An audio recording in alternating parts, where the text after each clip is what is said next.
Hi folks, I'm coming to you today from McCall, a bustling hub of year-round recreation in the beautiful west central mountains of Idaho.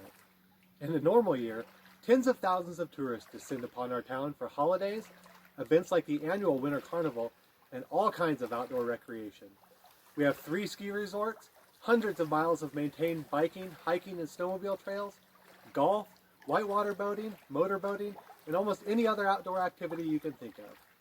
To give you a sense of the annual tourist influx in McCall, there are nearly 10,000 homes in the McCall impact area and less than 3,000 full-time residents. In McCall, tourism is our economy. One of the main economic drivers in McCall is Payette Lake. In nearly 5,000 acres, the lake offers a host of summer and winter activities, and is the source of the town's drinking water. Motorized boating, the predominant activity on Payette Lake, is regulated by general state laws and codes. But these laws only require a 100-foot no-wake zone on Idaho waterways, not very far out. So, in 2008, to protect shoreline development and other users of the lake, the Valley County Commission passed an ordinance mandating a 300-foot no-wake zone on the lake. In 2018, however, upon renewal of the ordinance, it was discovered it contained improper wording, was legally unenforceable, and would need to be rewritten. At this moment, numerous local conservation groups, individuals, and businesses sprung into action, requesting that the no-wake zone be extended to 500 or even 1,000 feet.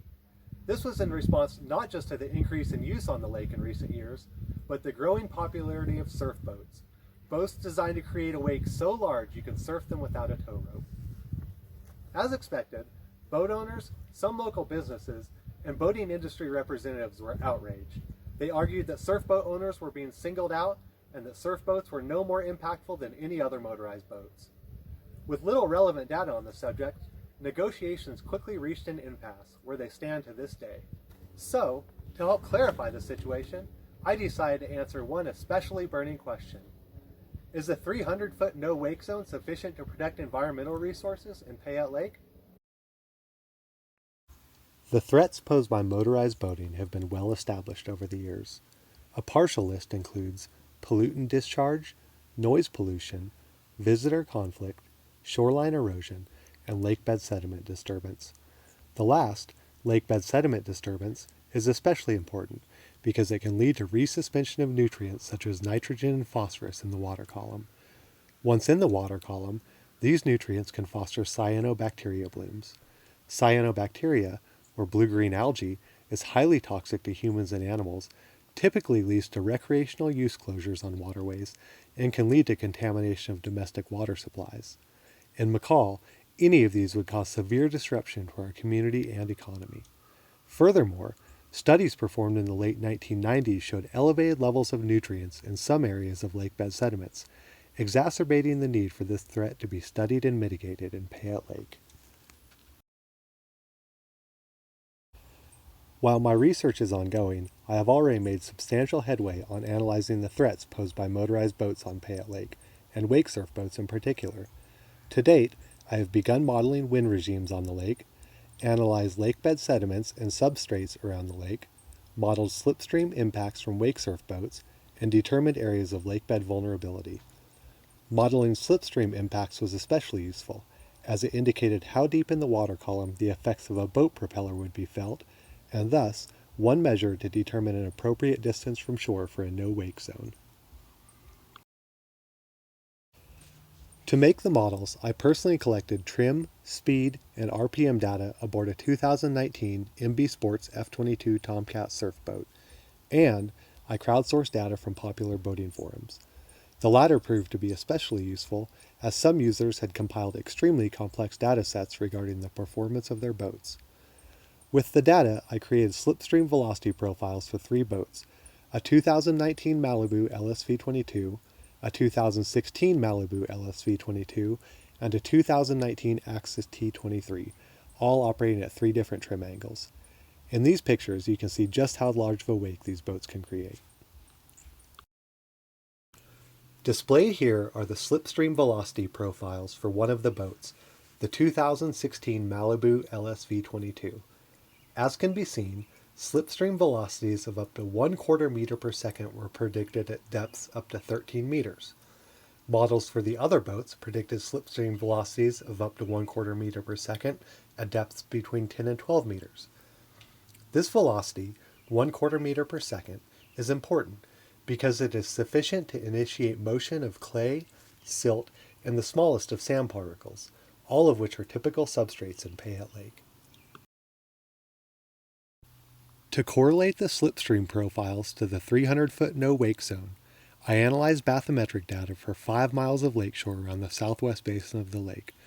I divided the area into 20 1/4 mile transects, and at each transect I estimated the maximum and minimum distance from shore for the 6 and 10 meter contour depths.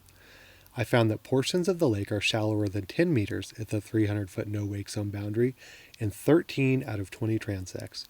In 10 out of 20 transects, the lake is shallower than 6 meters at the 300-foot no-wake zone boundary. As shown by my research, a 300-foot no-wake zone is not sufficient to protect lakebed sediments from disturbance in the southwest basin of Payette Lake.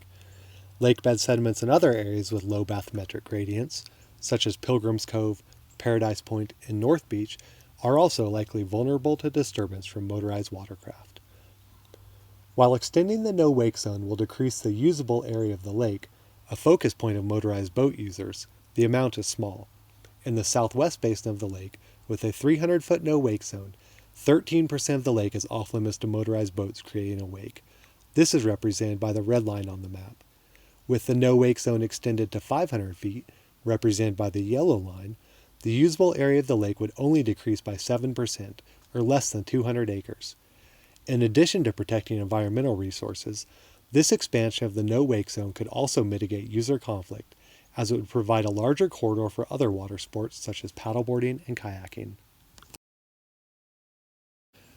My research informs one aspect of the threats posed by motorized boats, the potential for the slipstream to disturb lakebed sediments. In the summer of 2020, I will continue my research by examining surface waves produced by wake surf boats. This will be coupled with wind data, which I have already started collecting, to further help determine a suitable distance from shore for motorized boat operations. I will also incorporate research on shoreline erosion on Payette Lake, performed in the summer of 2019 by a local graduate student. With my research complete, in the fall of 2020, I will issue my final recommendation to the Valley County Commission in the City of McCall for an effective and appropriate no-wake zone on Payette Lake. As previously stated, my research informs one aspect of the threats posed by motorized boats. To further elucidate the effects of motorized boating on Payette Lake, other pertinent data needs include updated information on nutrient concentrations in lakebed sediments, high-resolution recreational boating studies, carrying capacity studies, information concerning the economic effects of shoreline erosion and shoreline infrastructure damage, and strategies to reduce the risk of invasive species dispersal. As resource utilization changes over time, management schemes must also adapt. This approach to analyzing the effects of motorized boat use was designed to bring an objective look at recreation management on Payette Lake, and to inform decision makers with the most relevant and up-to-date data. With further research, I hope to find a working solution for all of the users of the lake, all the while protecting the natural capital the lake provides for our community.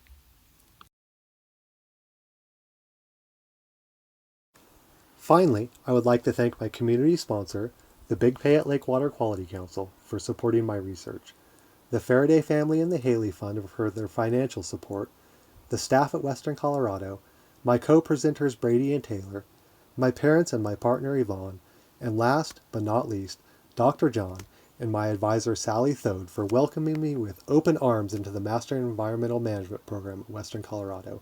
Thank you for all your support.